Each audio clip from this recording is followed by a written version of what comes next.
بعض اوقات انسان کی زندگی میں کوئی غم آ جاتا ہے، دل تنگ ہونے لگتا ہے، یا کبھی حالات ایسے ہوتے ہیں کہ یوں لگتا ہے جیسے زمین تنگ ہو گئی ہے، ہر چیز میں مشکل اور پریشانی آ گئی ہے۔ بظاہر انسان کو ان تمام چیزوں میں اپنے لیے بہت تکلیف محسوس ہوتی ہے، لیکن حقیقت یہ ہے کہ اس کے پیچھے بھی کوئی بڑی مصلحت کار فرما ہوتی ہے۔ بعض اوقات انسان کی اصلاح مطلوب ہوتی ہے، بعض اوقات انسان کے درجات میں بلندی اللہ سبحانہ وتعالیٰ نے لکھ رکھی ہوتی ہے۔ انسان کبھی اپنے نیک عمل کی وجہ سے اس مقام تک نہیں پہنچ سکتا جو اللہ تعالیٰ نے اس کے لیے لکھ رکھا ہوتا ہے۔ ایسے میں انسان کی زندگی میں کوئی نہ کوئی ایسی آزمائش آ جاتی ہے جس پر وہ صبر کرتا ہے، اللہ تعالیٰ کی رضا پر راضی رہتا ہے، اور اس طرح اس کے درجات بلند ہونے لگتے ہیں۔ لیکن انسان کو ہمیشہ اس بات پر یقین رکھنا چاہیے کہ جو کچھ بھی ہوتا ہے وہ اللہ سبحانہ وتعالیٰ کی حکمت اور مصلحت کے تحت ہوتا ہے، اور ایسا کرنا سراسر عدل پر مبنی ہے۔ اگر وہ کسی کو وسعت کے بعد تنگی دیتا ہے تو یہ اس کا ظلم نہیں ہے، یہ اس کا اپنا فیصلہ ہے، کیونکہ وسعت دینے والا بھی وہی ہے اور تنگی لانے والا بھی وہی ہے۔ وہ جس کے حق میں جو بھی فیصلہ کرتا ہے وہ نیکی اور بھلائی ہی کا کرتا ہے، اور بندوں کے لیے جس میں سے وہ خیر سمجھتا ہے اور اپنا فضل وہ ان کے لیے عام کر دیتا ہے۔ لیکن اصل بات جو سمجھنے کی ہے وہ یہ کہ انسان اللہ تعالیٰ کو تمام اختیارات کا مالک سمجھے۔ انسان کا مال ہو یا علم ہو یا جسم ہو یا جو بھی نعمتیں اس نے دی ہیں انسان کو اپنے خاص رحمت اور فضل کے ساتھ، یہ دراصل اللہ تعالیٰ کا بندوں پر احسان ہوتا ہے۔ اس میں سے کوئی بھی چیز ایسی نہیں کہ جو انسان یہ سمجھتا ہو کہ یہ اس کے اپنے ہاتھوں کی کمائی ہے یا وہ ان تمام چیزوں پر حق رکھتا ہے۔ اگر انسان کو اللہ تعالیٰ نہ دینا چاہے تو یہ بھی اس کا سراسر عدل پر مبنی فیصلہ ہے، کیونکہ ہر چیز کا اصل مالک وہ خود ہے۔ بیسیکلی لفظ جو قبض ہے اس کا معنی ہوتا ہے کسی چیز کو اکٹھا کرنا اور اس کو سکیڑنا، مٹھی میں لے لینا، قبضے میں لے لینا یا ملکیت میں لے لینا۔ تو ان تمام معنوں میں ہم دیکھتے ہیں کہ اللہ سبحانہ وتعالیٰ جس چیز کو چاہے وسعت دے اور جس چیز کو چاہے سکیڑ دے، اور جس چیز کو چاہے اپنی مٹھی میں لے اور جس چیز کو چاہے پھیلا دے۔ بہرحال یہ اس کی اپنی حکمت اور اس کا اپنا فیصلہ ہے، لیکن بندے کا یہ ایمان ہونا چاہیے کہ اللہ تعالیٰ کا کوئی بھی کام ظلم پر مبنی نہیں، کیونکہ وہ اپنے بندوں کے ساتھ کبھی بھی ظلم نہیں کرتا اور ظلم کرنے کو پسند بھی نہیں کرتا۔ جب وہ بندوں سے کسی خیر کو روکتا ہے یا کسی مہربانی کو روکتا ہے تو وہ بھی اس کی حکمت پر مبنی ہوتی ہے، وہ اس کے علم اور قدرت پر مبنی ہوتی ہے اور بندوں کے امتحان کے لیے۔ اور اس سے یہ بھی پتہ چلتا ہے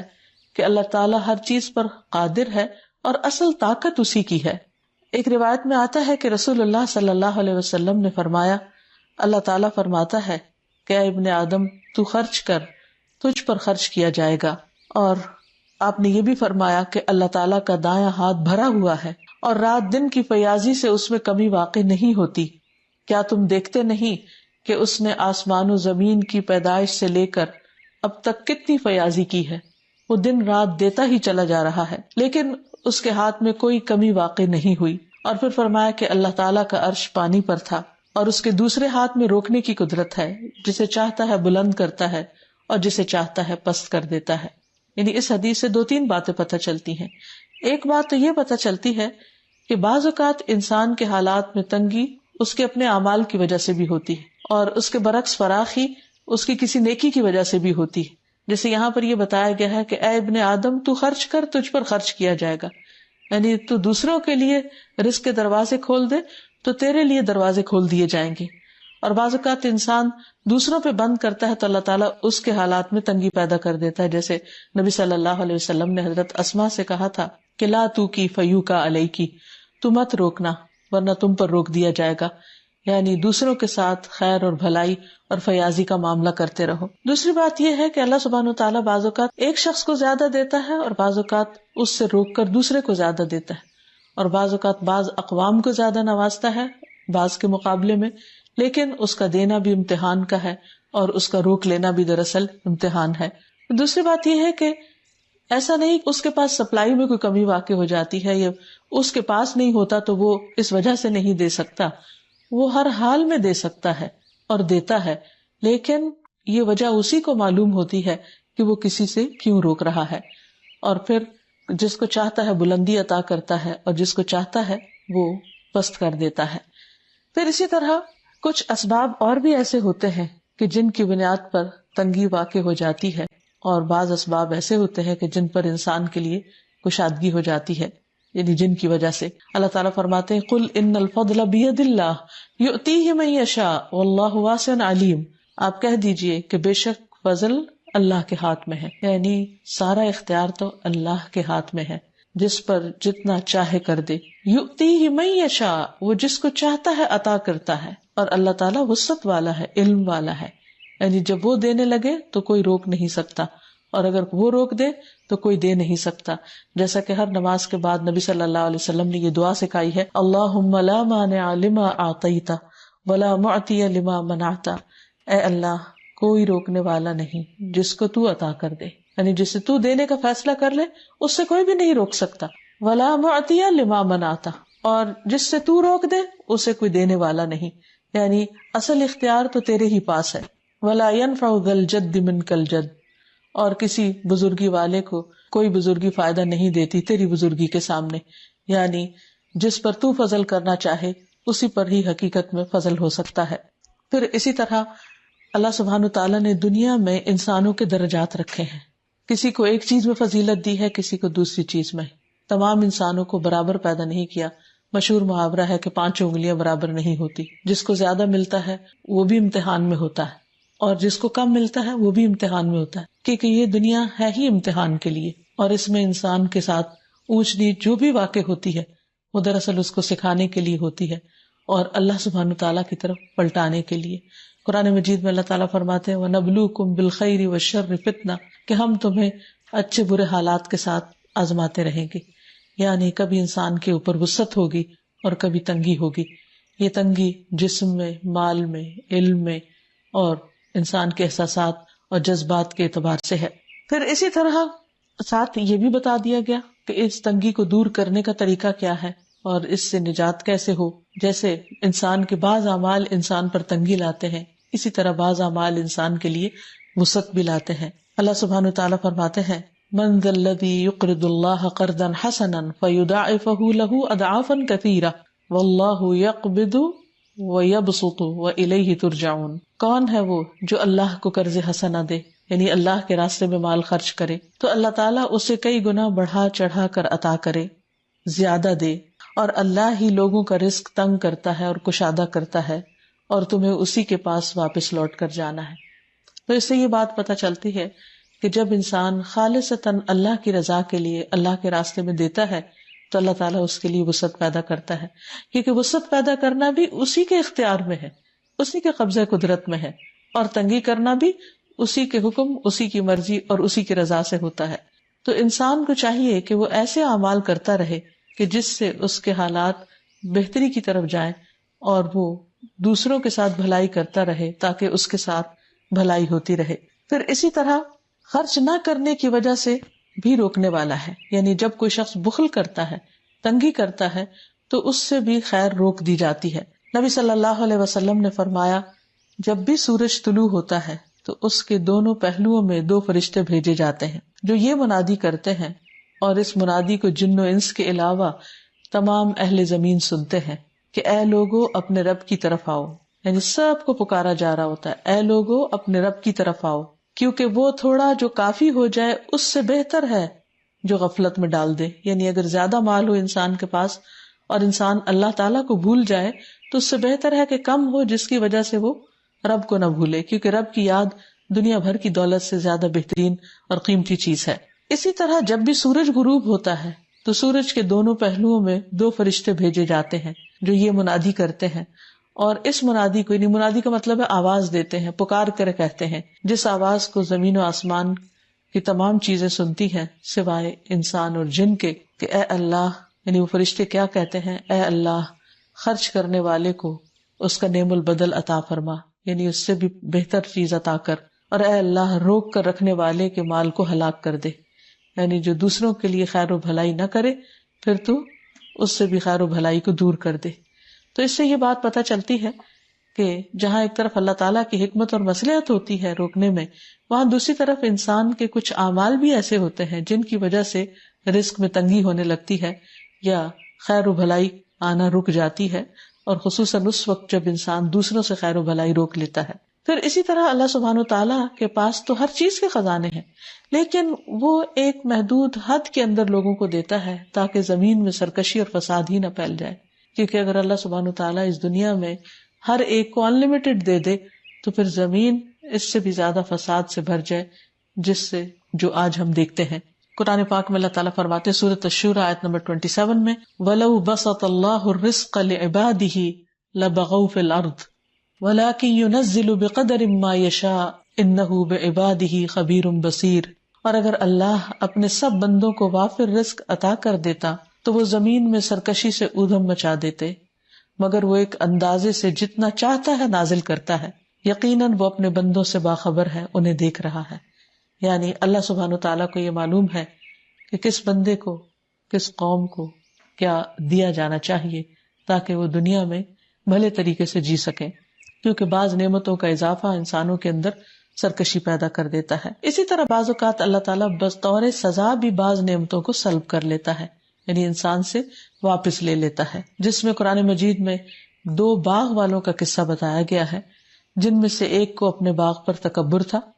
اور اس وجہ سے وہ دوسرے اپنے ساتھی کو یا کسی اور انسان کو انسان نہیں سمجھتا تھا، تو اللہ تعالیٰ نے بطور سزا اس کے باغ کو ویران کر دیا. تو اس کیفیت کو اللہ سبحانہ تعالیٰ نے کچھ یوں بیان کیا ہے کہ وہ احیط بثمرہ فاصبح یقلب کفیہ علی ما انفق فیہا وہی خاویۃ علی عروشها ویقول یا لیتنی لم اشرک بربی احدا. اور اس کا سارا پھل مارا گیا، یعنی سارا باغ تباہ ہو گیا، کیونکہ وہ سمجھتا تھا کہ یہ کبھی ختم نہیں ہو سکتا، اور اس بنا پر وہ کسی اور کو انسان نہیں سمجھتا تھا، یعنی تکبر کا شکار تھا. تو اس نے اس حال میں صبح کی کہ اپنی ہتھیلیاں ملتا رہا، یعنی اسے سخت ریگریٹ ہوا اور ندامت ہوئی کہ اس کی سوچ غلط تھی، اور اس پر جو اس نے اس میں خرچ کیا تھا، کہ جو بھی اس نے انویسٹ کیا وہ سارے کا سارا مارا گیا، اور وہ اپنی چھتوں سمیت گرا ہوا تھا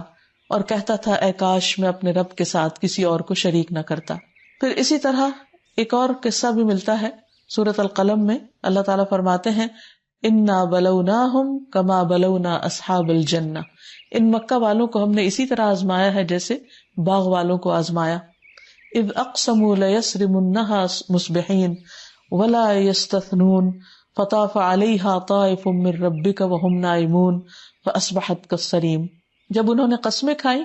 کہ وہ صبح سویرے ہی باغ کا پھل حاصل کر لیں گے، توڑ لیں گے، اور وہ کوئی بھی استثناء نہیں کر رہے تھے، وہ سمجھ رہے تھے کہ صبح پہنچ کر وہ سارا پھل ہمارے کنٹرول میں ہے اور ہم اس کو لے لیں گے. پھر آپ کے رب کی طرف سے ایک آفت اس باغ پر پھر گئی، جبکہ وہ بھی سوئے ہوئے تھے، اور باغ یوں ہو گیا جیسے کٹی ہوئی کھیتی. اصل میں وہ کسی اور کو اس خیر میں شریک نہیں کرنا چاہتے تھے، یتیموں اور مسکینوں کو نہیں دینا چاہتے تھے، اس لیے رات کے اندھیرے میں ہی پورے باغ کا پھل توڑ کر پورا فائدہ اٹھانا چاہتے. تو انسان بعض اوقات اللہ تعالیٰ اس کو کوئی اختیار دیتا ہے تو وہ یہ سمجھنے لگتا ہے کہ شاید اللہ تعالیٰ کے اختیارات بھی اس کے پاس آ گئے ہیں اور وہ جو چاہے کر سکتا ہے، تو پھر انسان کی آزمائش وہیں سے شروع ہو جاتی ہے. ہمیشہ انسان کے پاس جو کچھ بھی ہو اسے یہی سوچنا چاہیے کہ یہ سب اللہ تعالیٰ کا ہے، اسی کا دیا ہوا ہے، اور میرے پاس ایک امانت ہے. وہ یہ دیکھ رہا ہے کہ میں اس کو پا کر کرتا کیا ہوں. اور اگر انسان تکبر کا شکار ہو یا یہ سمجھے کہ اس مال میں یا جو بھی اس کو صلاحیت ملی ہے، خائل میں یا کچھ بھی اور، کسی اور کا کچھ حصہ نہیں، تو اللہ تعالیٰ دنیا میں ہی بندے کو آزما لیتا ہے. اور یہ تو ایک حقیقت ہے کہ اللہ تعالیٰ نے اعلان کر رکھا ہے کہ لئن شکرتم لأزیدنکم، اگر تم شکریہ ادا کرو گے اللہ کا بھی اور بندوں کا بھی تو تمہیں نعمتیں اور زیادہ دوں گا. ولئن کفرتم، اور اگر تم نے ناشکری کی، ان عذابی لشدید، تو میرا عذاب بھی بہت سخت. اور اس سلسلے میں قرآن مجید میں ایک مشہور واقعہ آتا ہے قوم سبا کا، کہ جو بہت ہی مالدار قوم تھی. کہا جاتا ہے کہ ان کی انگیٹھیوں میں عود کی لکڑیاں جلتی تھی، جو انتہائی مہنگی قسم کی خوشبو ہے، لیکن اس پر وہ اپنے کھانے پکاتے تھے اور اسے عام استعمال میں لاتے تھے کیونکہ بکثرت ان کو وہاں میسر تھی. تو اللہ تعالیٰ فرماتے ہیں کہ لَقَدْ كَانَ لِلسَّبْعٍ فِي مَسْكَنِهِمْ آيَةٌ جَنَّتَانِ عَنْ يَمِينٍ وَشِمَالٍ كُلُوا مِن رِّزْقِ رَبِّكُمْ وَاشْكُرُوا لَهُ بَلْدَةٌ طَيِّبَةٌ وَرَبٌّ غَفُورٌ فَأَعْرَضُوا فَأَرْسَلْنَا عَلَيْهِمْ سَيْلَ الْعَرِمِ وَبَدَّلْنَاهُمْ بِجَنَّتَيْهِمْ جَنَّتَيْنِ ذَوَاتَيْ أُكُلٍ خَمْطٍ وَأَثْلٍ وَشَيْءٍ مِّن سِدْرٍ قَلِيلٍ ذَلِكَ جَزَيْنَاهُمْ بِمَا كَفَرُوا وَهَلْ نُجَازِي إِلَّا الْكَفُورَ. قوم سبا کے لیے ان کے مسکن ہی میں ایک نشانی موجود تھی، یعنی جہاں وہ رہتے تھے وہیں ایک نشانی تھی۔ اس مسکن کے دائیں اور بائیں 2 باغ تھے۔ ہم نے انہیں کہا تھا کہ اپنے رب کا دیا ہوا رزق کھاؤ اور اس کا شکر ادا کرو، پاکیزہ اور ستھرا شہر یعنی رہنے کے لیے، اور معاف کرنے والا رب۔ مگر ان لوگوں نے سرتابی کی، سرکشی کی، تو ہم نے ان پر زور کا سیلاب چھوڑ دیا اور ان کے دونوں باغوں کو 2 ایسے باغوں میں بدل دیا جن کے میوے بد مزہ تھے، اور ان میں کچھ پیلو کے درخت تھے، کچھ جھاؤ کے تھے یعنی اجاڑ قسم کے درخت، اور تھوڑی سی چند بیریاں تھی۔ ہم نے یہ سزا انہیں ان کی ناشکری کی وجہ سے دی تھی، اور ہم ناشکروں کو ایسا ہی بدلہ دیا کرتے ہیں۔ یعنی جو لوگ اللہ کی نعمتیں پا کر اللہ تعالیٰ کا شکر ادا نہیں کرتے، اللہ تعالیٰ کی طرف نہیں پلٹتے، اللہ کے بندوں کے ساتھ خیر اور بھلائی کا معاملہ نہیں کرتے، تو اللہ تعالیٰ دنیا میں ہی ان کو آزما لیتا ہے، اور بعض اوقات ان کے تکبر اور غرور کی سزا ان کو دنیا میں ہی مل جاتی ہے۔ اسی طرح بعض اوقات اللہ سبحانہ و تعالیٰ کی طرف سے افراد پر بھی آزمائشیں آ جاتی ہیں جب وہ اللہ تعالیٰ کی نافرمانی کرتے ہیں یا اللہ تعالیٰ کے دی ہوئی صلاحیتوں کو صحیح طور پر استعمال نہیں کرتے۔ ایک آدمی رسول اللہ صلی اللہ علیہ وسلم کی خدمت میں بیٹھا ہوا تھا اور کھانے کا وقت تھا۔ جب کھانا شروع ہوا تو اس نے بائیں ہاتھ سے کھانا شروع کیا۔ آپ صلی اللہ علیہ وسلم نے فرمایا کہ دائیں ہاتھ سے کھاؤ۔ اس نے کہا کہ میں اس کی استطاعت نہیں رکھتا، میں نہیں کھا سکتا۔ آپ نے فرمایا تم کھا بھی نہیں سکو گے۔ اس کو صرف تکبر نے روکا تھا، ایسا نہیں تھا کہ وہ کھا نہیں سکتا تھا، اس نے اس کو اپنی شان کے خلاف سمجھا۔ راوی کہتے ہیں کہ اس کے بعد اس کا دایاں ہاتھ کبھی بھی اس کے منہ تک نہیں پہنچا، یعنی اللہ تعالیٰ نے اس سے وہ صلاحیت لے لی، روک لی، قبض کر لی۔ پھر اسی طرح بعض اوقات اللہ تعالیٰ انسان سے دیگر نعمتیں بھی لے لیتا ہے، مثلا صحت کی نعمت، اور اس میں انسان کا بعض اوقات امتحان بھی ہوتا ہے۔ سعید کہتے ہیں کہ میں سلمان کے ساتھ کندہ کے ایک مریض کی عیادت کے لیے گیا۔ جو وہ مریض کے پاس آئے تو انہوں نے کہا خوش ہو جاؤ، مومن کے مرض کو اللہ تعالیٰ کفارہ اور اپنی رضا کا سبب بنا دیتے ہیں، اور فاجر کا مرض ایسا ہے جیسے اونٹ کے اس کے مالک نے اسے باندھ دیا اور اس کے بعد چھوڑ دیا، اور اسے خبر نہیں کہ کیوں باندھا اور کیوں ہنکا دیا۔ یعنی مومن کے لیے صحت کا جانا ایک امتحان ہے، لیکن فاجر اور نافرمان شخص کے لیے اس صحت کا جانا، اس کو یہ بھی نہیں پتا ہوتا کہ یہ میرے ساتھ ہوا کیوں ہے۔ لیکن ہمیشہ انسان کو اس بات سے ڈرتے رہنا چاہیے کہ اس کی نعمتیں چلی نہ جائیں۔ نعمتوں میں صاحب علم لوگوں کا دنیا میں ہونا بھی ایک اللہ تعالیٰ کی بہت بڑی عنایت ہے، لیکن ایک وقت ایسا آئے گا کہ حدیث میں آتا ہے کہ جب اچھے لوگ اٹھا لیے جائیں گے اور ایک کے بعد ایک عالم ختم ہوتے جائیں گے، اللہ تعالیٰ ان کی روح قبض کرتے چلے جائیں گے، اور دنیا میں صرف کھجور کے چھلکوں کی طرح گھٹیا لوگ رہ جائیں گے جن کی اللہ تعالیٰ کو کوئی بھی پرواہ نہ ہوگی۔ پھر اسی طرح یہ ہے کہ اللہ تعالیٰ تمام روحوں کا بھی قبض کرنے والا ہے، لہٰذا جب کوئی انسان فوت ہو جائے تو اس پر بھی انسان کو اللہ تعالیٰ کے فیصلوں کو خوشی سے قبول کرنا چاہیے، کیونکہ کوئی بھی اور موت دینے والا نہیں سوائے اللہ کے، اور انسان کی پیدائش سے پہلے ہی اس کی موت کا وقت بھی لکھا ہوتا ہے۔ اس لیے جب کوئی عزیز، قریبی، رشتہ دار فوت ہو جائے اور جس کی وفات بہت بڑے صدمے کا سبب ہو، تو اس وقت اللہ تعالیٰ کی یہ صفت یاد کر لینی چاہیے کہ اس کی روح کو قبض کرنے والا، اس کی زندگی کو ختم کرنے والا اللہ ہی ہے جو رب العزت ہے اور جس کا ہر فیصلہ بھلائی پر مبنی ہے۔ اس طرح انسان کا غم ہلکا ہو جاتا ہے اور اسے اللہ تعالیٰ کے فیصلوں پر اعتراض نہیں ہوتا، اور وہ اللہ تعالیٰ کی ناراضگی کی باتیں زبان سے نہیں نکالتا۔ لیکن جب انسان ایسا نہیں سمجھتا، یہ یقین نہیں رکھتا، تو بعض اوقات وہ بیماری کو، بعض اوقات کسی ڈاکٹر کو، بعض اوقات کسی اور سبب کو ملامت کرتا رہتا ہے کہ اس کی وجہ سے کوئی انسان دنیا سے چلا گیا ہے۔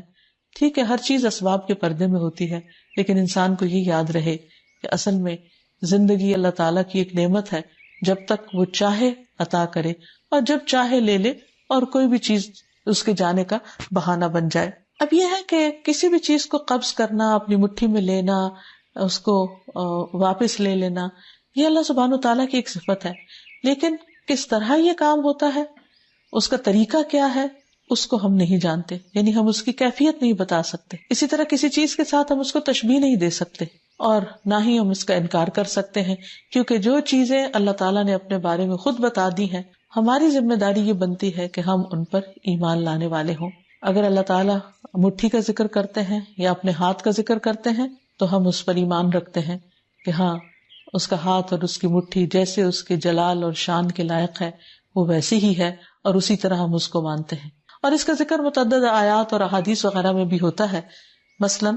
اللہ سبحانہ وتعالیٰ نے آدم علیہ السلام کی تخلیق کا ذکر کرتے ہوئے قرآن مجید میں فرمایا قال یا ابلیس ما منعک ان تسجد لما خلقت بیدی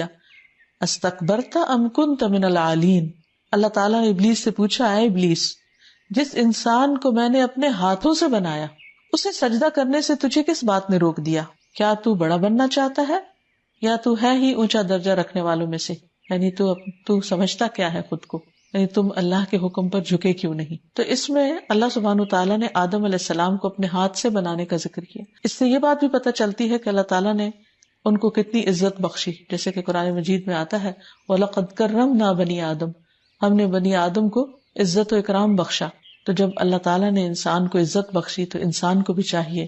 کہ وہ اللہ سبحانہ وتعالیٰ کو آنر دے، عزت دے، اس کے کرم کو سمجھتے ہوئے اس کی مرضی کے مطابق اپنی زندگی بسر کرے. اسی طرح یہ بات ہمیں ایک حدیث سے بھی پتہ چلتی ہے کہ اللہ تعالیٰ نے آدم علیہ السلام کو اپنے ہاتھ سے پیدا کیا. ابو موسیٰ اشعری رضی اللہ عنہ کہتے ہیں کہ رسول اللہ صلی اللہ علیہ وسلم نے فرمایا اللہ تعالیٰ نے آدم کو ایک مٹھی مٹی سے پیدا کیا جس کو اس نے ساری زمین سے لیا تھا. چنانچہ آدم کی اولاد اپنی مٹی کی مناسبت سے مختلف رنگ کی ہے،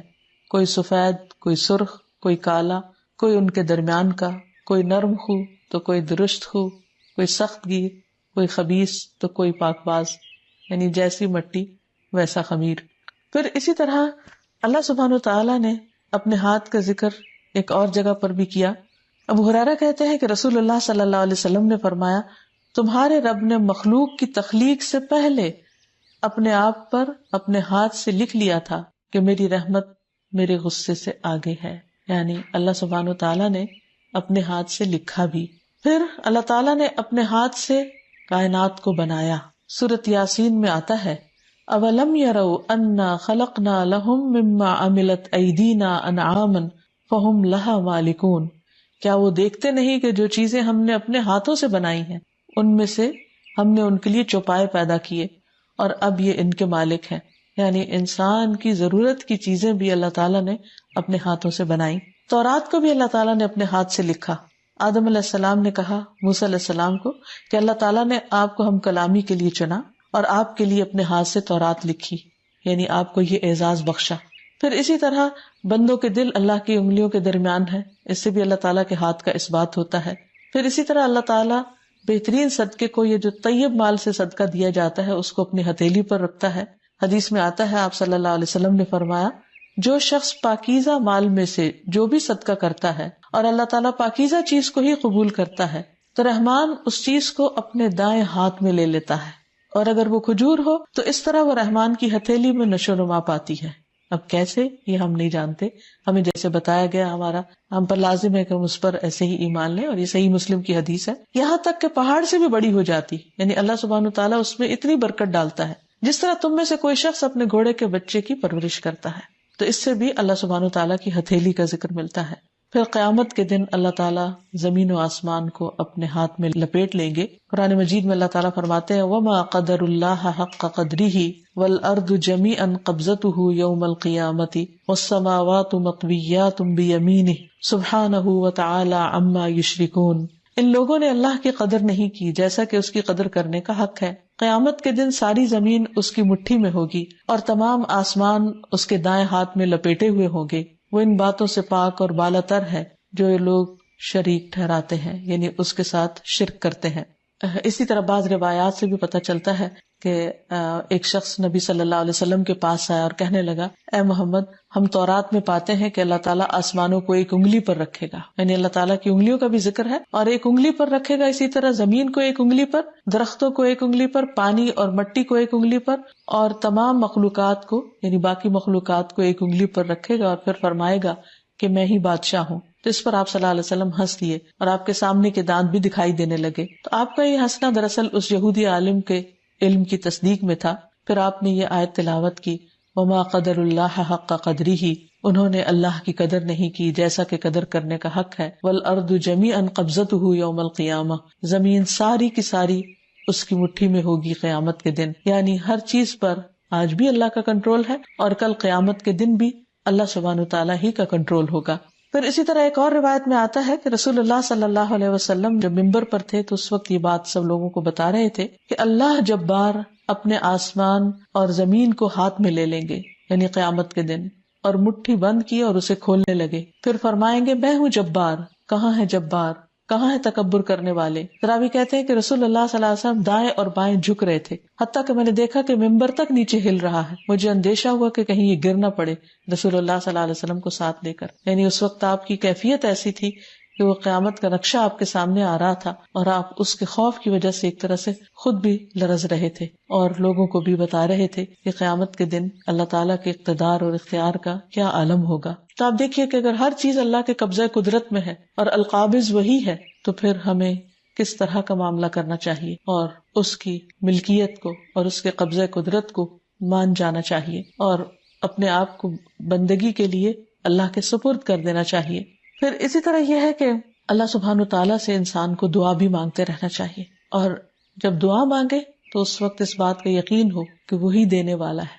وہی رحمت کرنے والا ہے، وہی دے تو مجھے مل سکتا ہے، اور اگر وہ روک لے تو کوئی اور دے نہیں سکتا۔ اور خصوصاً وہ دعا کہ اللہم لا مانع لما آتیت ولا معطی لما منعت ولا ينفع ذا الجد منک الجد۔ ہر نماز کے بعد یہ دعا پڑھتے رہنا چاہیے، اور اس بات پر یقین رکھنا چاہیے کہ اگر اللہ تعالیٰ دے تو کوئی اور روک نہیں سکتا۔ جیسا کہ ایک اور حدیث سے ہمیں پتہ چلتا ہے کہ نبی صلی اللہ علیہ وسلم نے حضرت ابن عباس کو، اپنے چچا کے بیٹے کو خاص طور پر یہ نصیحت کی تھی کہ اے بیٹے جان رکھو، اگر ساری دنیا بھی مل کر تمہیں کوئی فائدہ دینا چاہے تو فائدہ نہیں دے سکتی جب تک کہ اللہ تعالیٰ نہ چاہے، سوائے اس کے کہ جو اللہ نے تمہارے لیے لکھ دیا، اور اگر سارے مل کر تمہیں کوئی نقصان دینا چاہیں تو تمہیں نقصان نہیں دے سکتے سوائے اس کے جو اللہ نے تمہارے لیے لکھ دیا۔ قلم اٹھا لیے گئے، صحیفے خشک ہو گئے۔ تو اس سے بھی یہ پتہ چلتا ہے کہ انسان کو اللہ سبحانہ تعالیٰ پر مکمل بھروسہ ہونا چاہیے، اس کے کنٹرول اور اس کے اختیار اور اس کے قبضہ قدرت پر پورا یقین ہونا چاہیے، ایسا یقین کہ جو انسان کو بہادر بنا دے، اور انسان اپنا پورا پورا توکل اور بھروسہ اللہ سبحانہ تعالیٰ کی ذات پر کرے، اور دوسری طرف انسان اللہ کے راستے میں دینے والا ہو، اللہ کی خاطر خرچ کرنے والا ہو، تاکہ اس پر بھی وسعتیں ہوں، اور انسان اپنے آپ کو بخل سے بچائے، دل کی تنگی سے بچائے، کیونکہ قرآن مجید میں آتا ہے وَمَن یوق شح نفسہ فاولئک هم المفلحون۔ جو شخص دل کی تنگی سے بچا لیا گیا تو ایسے ہی لوگ دراصل فلاح پانے والے ہیں، کامیاب ہونے والے ہیں۔ اور ظاہر ہے کہ جو لوگ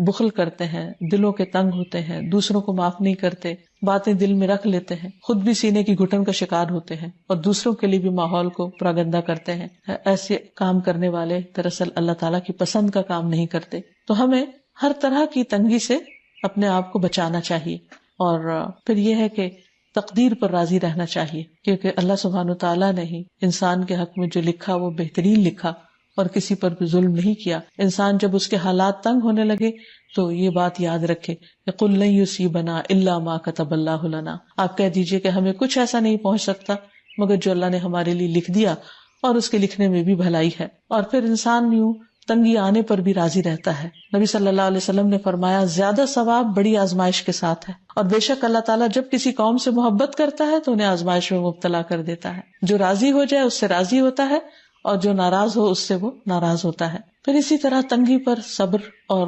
خوشحالی پر شکر، یہی مومن کے شایان شان ہے۔ اور جو شخص تکلیف آنے پر صبر کرتا ہے اور اچھا ملنے پر شکر کرتا ہے وہ اللہ تعالیٰ کا محبوب بن جاتا ہے۔ حدیث میں آتا ہے کہ جب میں کسی مومن بندے کی محبوب چیز اس دنیا سے اٹھا لیتا ہوں پھر وہ ثواب کی نیت سے صبر کرتا ہے تو اس کا بدلہ جنت ہے۔ اور اسی طرح جب ایک کانٹا بھی مومن کو چبھتا ہے، تھوڑی سی بھی تکلیف آتی ہے اور اس پر وہ اللہ تعالیٰ کے ساتھ راضی رہتا ہے تو اللہ تعالیٰ بھی اس سے راضی ہوتا ہے۔ تو آخر میں اس بات کا ذکر کرنا چاہوں گی کہ انسان اللہ تعالیٰ کی صفات کو پہچان کر ان پر ایمان لا کر اس کے مطابق اپنے طرز عمل کو بھی بدلنے کی کوشش کرے، اور جب اس کو یقین ہو جائے کہ ہر چیز اللہ کے اختیار میں ہے، وہی کھولنے والا ہے راستوں کو، مشکلات کو، غموں کو اور دکھوں کو، اور وہی دینے والا ہے خوشحالی اور آسانی کو، اور سب چیزیں اسی کے حکم سے طے پاتی ہے، تو پھر نتیجہ کیا ہونا چاہیے کہ انسان زیادہ سے زیادہ اپنے رب کی طرف راغب ہو اور اپنی ساری توقعات اسی سے وابستہ رکھے،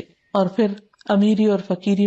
کہ دونوں کے شر سے اللہ تعالیٰ کی پناہ طلب کرتا رہے۔ اسی طرح بندہ اپنی دعاؤں میں جو نبی صلی اللہ علیہ وسلم کی خصوصاً مانگی ہوئی ہیں ان میں مختلف طرح کے فتنوں سے اپنے آپ کو بچانے کے لیے دعا کرتا رہے۔ جب انسان کا یہ یقین ہو جاتا ہے کہ ہر چیز اللہ تعالیٰ کی طرف سے ہے تو پھر لازمی طور پر اس کی سوچ بدل جاتی ہے، اس کا عمل تبدیل ہو جاتا ہے، اس کا معاملہ اللہ کے ساتھ اور بندوں کے ساتھ بدل جاتا ہے۔ جب سوچ میں تبدیلی آتی ہے تو ہی رویے میں تبدیلی آ سکتی ہے۔ اس لیے انسان ہر حال میں اللہ تعالیٰ کا شکر گزار ہوتا رہے اور اس طرح کے تمام شر سے